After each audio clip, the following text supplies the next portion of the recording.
Bonsoir et bienvenue sur la chaîne du Tristan du Sommeil. Aujourd'hui, je vous propose Flocon et la légende du bonbon salé. 16h30, la sonnerie retentit. La journée de travail est finie. Chacun nettoie son poste de travail puis commence à se diriger vers la sortie. Tous, sauf une personne, ou plutôt un nounours. Flocon travaillait depuis des années à l'usine de bonbons. Il avait débuté comme simple vérificateur de qualité des bonbons, puis au fur et à mesure des années, son sérieux et sa passion pour les bonbons furent remarqués. Responsable de la section acidulée des bonbons, testeur en chef des combinaisons de saveurs, pour enfin atteindre le Saint Graal, créateur de bonbons. Le prestige de cette position était immense, beaucoup la désiraient, mais très peu de nounours avaient les qualités nécessaires pour l'atteindre. Il fallait un palais raffiné, une mémoire à toute épreuve, et enfin et par-dessus tout, un grain de folie. Flocon avait toutes ces qualités, et bien plus. Vous voulez savoir pourquoi il restait aussi tard? La passion. Une passion dévorante pour les saveurs nouvelles et les combinaisons inédites. Il y a de cela 2 ans, il avait créé l'un des produits phares de l'usine, le bonbon acidulé à la carotte.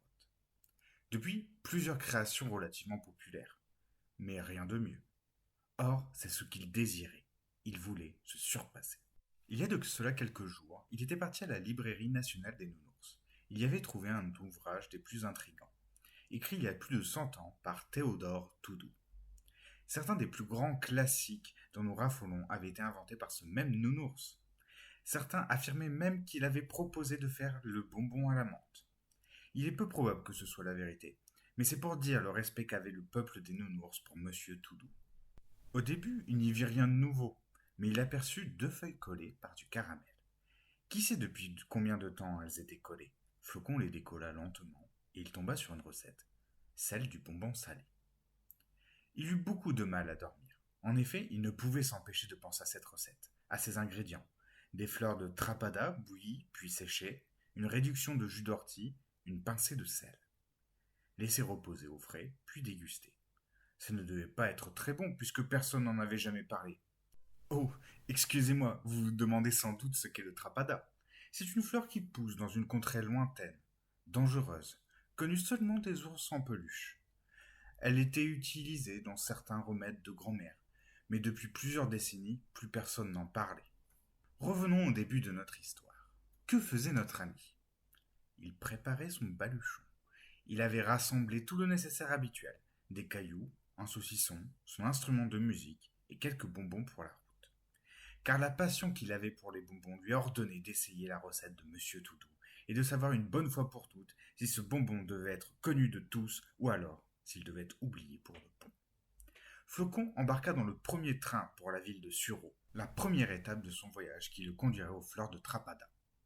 Les yeux pleins d'espoir, son cœur brûlant de détermination, il ne pouvait contenir son impatience. C'est alors qu'il entendit le contrôleur du train. Bonjour, monsieur. Contrôle des titres de transport. Dans sa hâte, il avait oublié d'en prendre un. Quelle galère! Oups, j'ai oublié mon billet. Vous savez quoi? Je vous donne 2 de mes bonbons et on est quitte. Problème réglé. Monsieur, je ne peux pas accepter un pot de vin. Si vous n'avez pas votre billet, je vais devoir vous mettre une amende. Quoi? S'écria notre héros. Son marché lui semblait pourtant honnête. Comment va-t-il payer? Il avait laissé son argent, ses bonbons dollars, chez lui. Comment peut-on s'arranger? Au même moment, un coup de feu retentit. En effet, des desperados venaient de s'infiltrer à l'intérieur de la locomotive et avaient commencé à prendre l'argent des passagers. Une colère terrible envahit Flocon.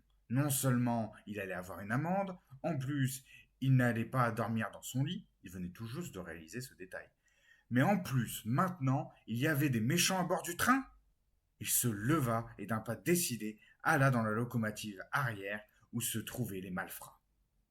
2 nounours armés de pistolets venaient de ramasser le magot et s'apprêtaient à avancer lorsqu'ils aperçurent notre ami. Hé toi, file-nous ton fric, lui dit le petit. Ouais, à boule l'oseille, lui dit le plus grand.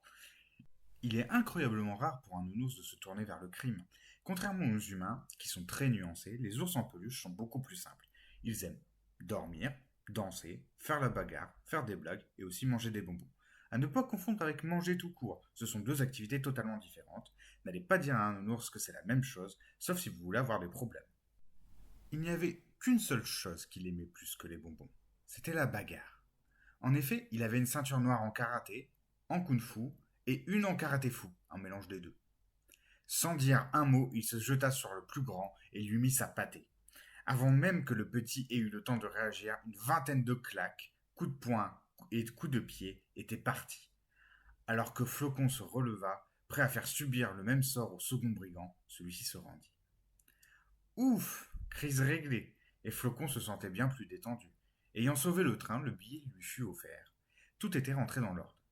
Il restait encore 2 bonnes heures de route alors qu'il rejoignit sa cabine. Il décida donc de faire un petit saut. Il fut réveillé par le sifflet du train qui lui annonçait l'arrivée en gare. Il vit les 2 nounours être embarqués par la police et leur fit coucou. C'est pas parce qu'on s'est bagarré qu'il faut pas être gentil. Flocon était venu avec une idée en tête. Trouver Marine Tac, une des dernières exploratrices nounours du XXIe siècle et la personne la plus apte à lui montrer le chemin pour la contrée des Trapadas. Il prit le papier qu'il avait soigneusement gardé jusque-là. L'adresse de Madame Tac y était inscrite. N'ayant pas un bon sens de l'orientation, il mit presque 1 heure pour arriver à sa destination. Bon, soyons honnêtes. Il était aussi tombé sur une boutique de bonbons et les avait observés pendant une vingtaine de minutes. Il n'avait rien acheté.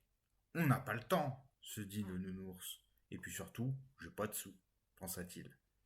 Une fois arrivé à sa destination, il vérifia à nouveau l'adresse. 14 rue du Caramel. Il était arrivé à bon port. Il frappa à la porte de Madame Tac. Toc toc toc. Après une vingtaine de secondes, un petit ours en peluche brun lui ouvrit la porte et notre ami lui expliqua la raison de son voyage. La contrée des Travadas. Tu n'as pas froid aux yeux, toi. Tu sais ce qu'il y a là-bas?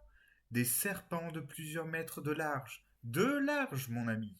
Ils dévorent tout. Enfin, pas tout. Il y a aussi les tigres mangeurs de nounours.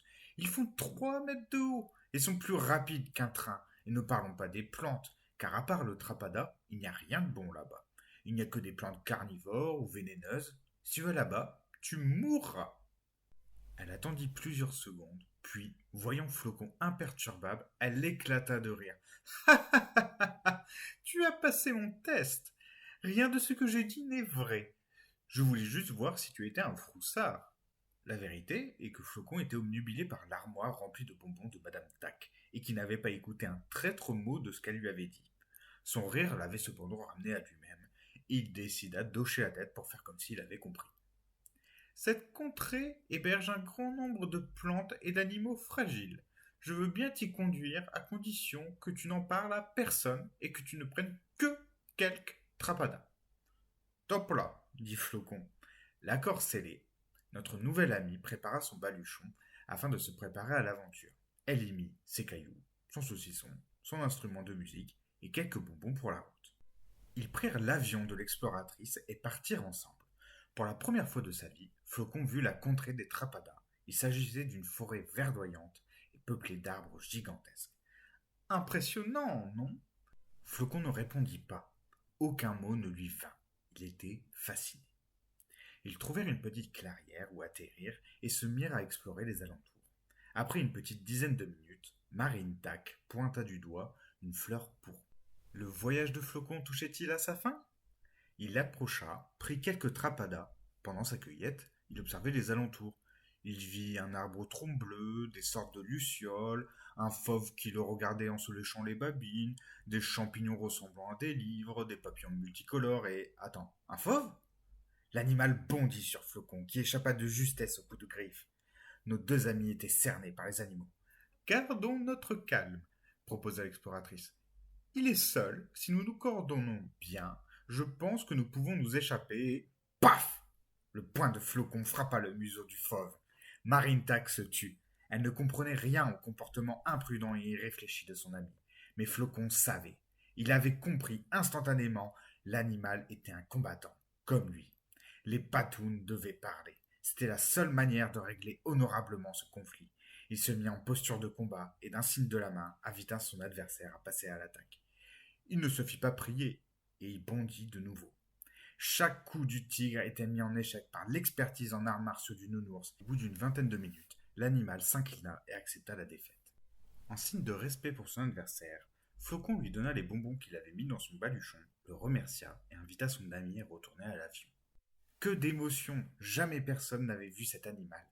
Était-ce une nouvelle découverte? Marine Tac n'avait qu'une hâte, c'était d'y retourner. Une fois Flocon ramené à la gare, elle lui paya le billet.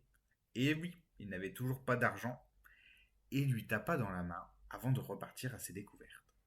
Flocon dormit tout du long. Il était épuisé par cette expérience. Cette fois-ci, il ne fut pas contrôlé. Ça valait le coup de prendre un billet, dis donc. Arrivé chez lui, il s'installa dans la cuisine et commença la recette de Théodore Toudou. Il bouillit les fleurs de trapada, puis les mit à sécher. La réduction d'ortie et le sel était déjà sortie. Il alla dans son jardin et planta le reste des trapadas. Ça lui éviterait de sacrés ennuis la prochaine fois. Il se posa ensuite devant la télé, mit son programme favori et patienta. Le lendemain, il prit les fleurs séchées, les trempèrent dans le jus d'ortie, mit le sel et il patienta encore un petit peu. Le bonbon était enfin prêt. Toute son aventure l'avait conduit à ce moment. Il prit une inspiration, plaça le bonbon dans sa bouche. La saveur de celui-ci? Eh bien, je n'ai pas l'expertise de notre ami, mais je vais tout de même essayer de vous l'expliquer. De douces notes de caramel et de dattes, un arôme herbacé, le sel qui venait complémenter le tout. C'était un mélange complexe et d'une subtilité remarquable. Flocon était conquis. Le mois suivant, nous pouvions retrouver le bonbon salé de Monsieur Toudou, la saveur oubliée, dans tous les magasins du pays. Ce fut à nouveau un gros succès pour l'entreprise. Flocon était ravi, non pas qu'il ait atteint son objectif, il n'avait pas découvert de nouvelles combinaisons, ni même créé de bonbons, mais il s'était souvenu de l'impact que ces confiseries pouvaient avoir sur le monde, de la joie qu'elles pouvaient apporter aux autres, et avec sa passion ravivée, il se mit à l'ouvrage. Quelle serait sa prochaine saveur, vous demandez-vous? Il vous suffit d'aller au rayon des bonbons, et vous la trouverez sans aucun doute. C'était le Tristan du sommeil. Bonne nuit.